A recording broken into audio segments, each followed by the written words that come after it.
Hombre, Rutiano, ¿cuánto tiempo sin verte?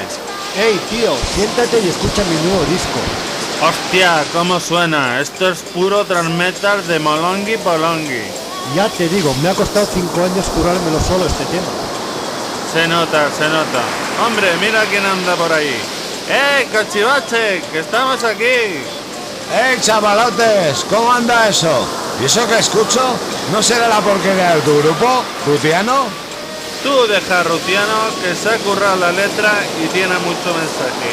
Así que, ojito, ojito, Bah, déjate de chorradas. Yo cuando estaba en Hombres hacía unos solos de muerte, no como el Pipi Hendrix ese. Chorradas. Bueno, cambiando de tema. Ayer tu mujer estaba un poco rarita, No me extraña, la dejaste insatisfecha. Estás siempre haciendo las mismas posturas. Que eso es lo que funciona. Una vez que das en el clavo, ya lo tienes. Mira que eres anticuado. Aún llevas la americana de tu abuelo y los pantalones de tu viejo. Mira, por muchos musculitos que haga, no quiero decir nada. Pues tu mujer nunca se ha quejado de mí. Mira, tío, no me calientes la oreja, Yo no te caliento nada. Pues ¿sabes lo que te digo?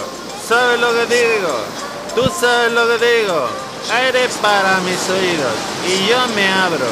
Lo mismo te digo, que te vayas de guachiguante.